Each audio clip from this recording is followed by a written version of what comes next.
UMP tahun depan naiknya cuma 1%. Kalau gajinya cuma 3 juta, kira-kira ngaturnya kayak gimana ya? Saksikan terus ya semua ceritanya, aku rangkum dalam Cerita Bunda.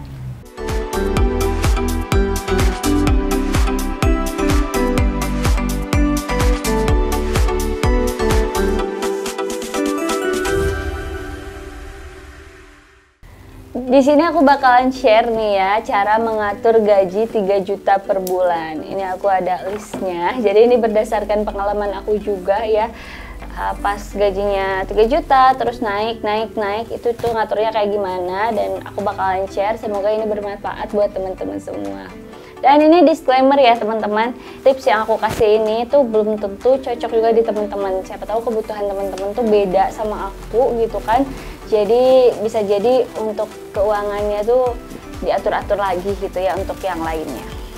Oke, langsung aja teman-teman ya. Di sini kita asumsikan kalau income kita itu 3 juta rupiah. Di sini 3 juta rupiah, biasanya sih kalau 3 juta rupiah itu income suami ya teman-teman, dan biasanya tuh istri di rumah kayak gitu ya.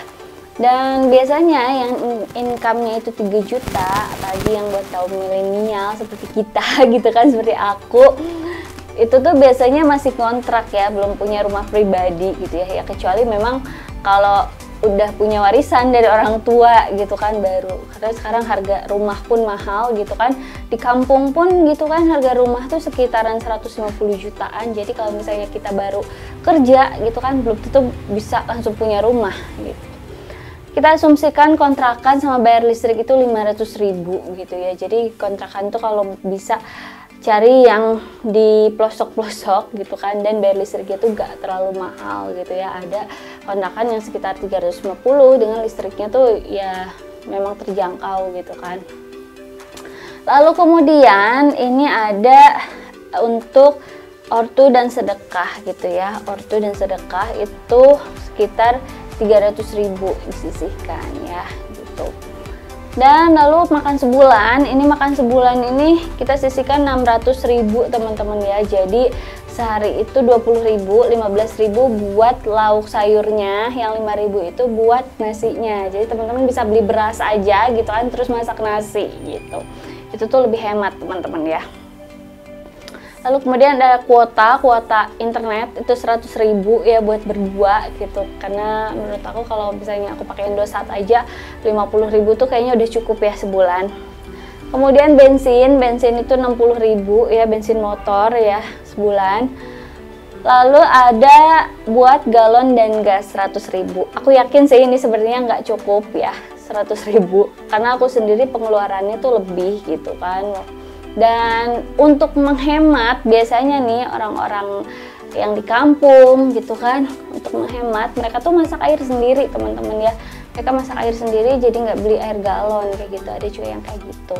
Atau mereka tuh punya istilahnya hawu sendiri ya, tungku sendiri yang memang kalau masak air tuh pakai ini ya, pakai apa sih, pakai kayu kayak gitu. Lalu kemudian ada belanja bulanan ya, teman-teman bisa belanja bulanan senilai 400.000 gitu kan, belanja gula, kopi yang gitu ya, bahan-bahan pokok, kecap gitu. Dan ada biaya tak terduga, ini biaya tak terduganya itu 190.000 gitu ya. Jadi buat teman-teman nih yang udah punya baby gitu ya, biasanya kalau udah sekitar usia 25 ke atas itu rata-rata udah pada punya baby kan, minimal 1. Jadi untuk biaya tak terduga itu bisa teman-teman beliin buat perlengkapan baby gitu ya, seperti sabun mandi baby itu kan harus terpisah ya teman-teman. Yang utama tuh sabun mandi sih ya menurut aku. Dan totalnya itu semuanya jadi 2.250.000. Nah di sini penting banget ya teman-teman. Teman-teman punya budget atau punya income berapapun, teman-teman tuh harus saving juga, harus nabung gitu ya. Jadi jangan mentang-mentang uangnya cuman 2 juta atau gajinya cuma 3 juta gitu. Teman-teman tuh harus tetap nabung walaupun sedikit gitu ya. Jadi di sini aku pakai metode 75% buat kehidupan sehari-hari, buat living, dan 25%-nya buat saving gitu ya. Dan dari 3 juta itu tadi udah kepake ya 75%-nya sekitar 2.250.000. Untuk sisanya sendiri 750.000 teman-teman bisa bagi 3 nih ya. Yang pertama itu buat dana darurat gitu ya. Dana darurat itu 350.000 kalau ada apa-apa gitu ya. Jadi biasanya tuh di tempat aku tuh ada maulidan atau ada acara-acara tertentu gitu kan, atau teman-teman mungkin biasanya tuh udah ini ya, udah bosen gitu kan di rumah terus, jadi pengen keluar rumah, pengen jalan-jalan gitu kan sama suami sama anak, itu bisa dipakai dana daruratnya nanti gitu.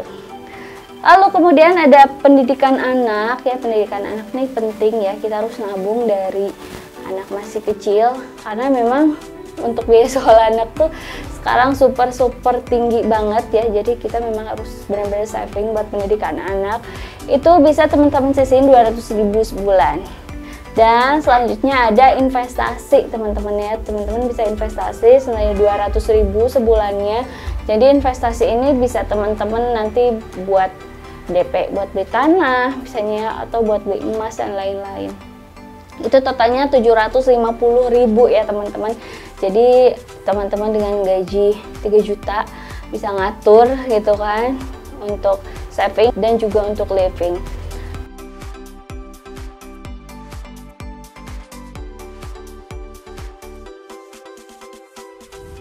Oke, lanjut teman-teman, terus ya. Mungkin banyak teman-teman juga yang nanya, terus kita makan apa sehari coba 20.000 gitu. Di sini aku ada tips juga ya, jenis-jenis makanan yang bisa teman-teman buat nih ya sehari-hari ya. Ini budgetnya 15.000 sehari. Yang pertama nih teman-teman bisa bikin sayur bayam dan telur balado gitu ya. Ini budgetnya benar-benar tipis ya. Kalau bayam tuh ya teman-teman beli seikat bisa cuma 2.000 doang gitu kan. Dan juga telur tuh teman-teman sekilo 20.000 udah bisa berhari-hari kan pakainya gitu. Yang kedua teman-teman bisa beli sayur sop ya. Jadi teman-teman bisa bikin sayur sop dan orek tempe gitu kan. Sayur sop tuh murah banget teman-teman, apalagi kalau teman-teman ke pasar ya, apalagi pasarnya yang pasar-pasar murah meriah gitu kan. Sayur sop tuh bisa diobral 2.000 atau 1.000 rupiah sebungkus gitu kan, biasanya aku beli. Dan tempe itu juga murah banget ya teman-teman ya. Tempe itu satu pack gini tuh ya, itu tuh kalau misalnya teman-teman beli di pasar yang murah itu tuh cuma 2.500. Selanjutnya teman-teman di hari ketiga bisa bikin sayur asem sama ikan asin, itu udah enak banget. Lalu yang keempat teman-teman bisa tumis kangkung dan tempe goreng, itu juga enak banget ya teman-teman. Kemudian teman-teman kalau misalnya bosan bisa bikin ayam goreng gitu ya, ayam goreng dan juga sayurnya sayur katuk.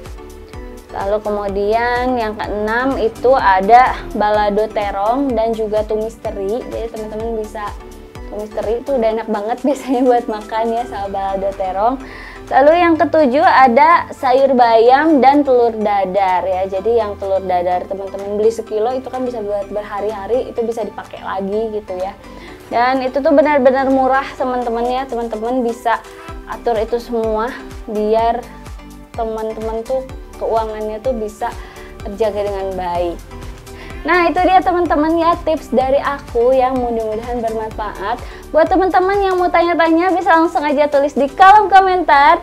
Dan teman-teman jangan lupa like, comment, dan subscribe. Sampai jumpa, semoga bermanfaat.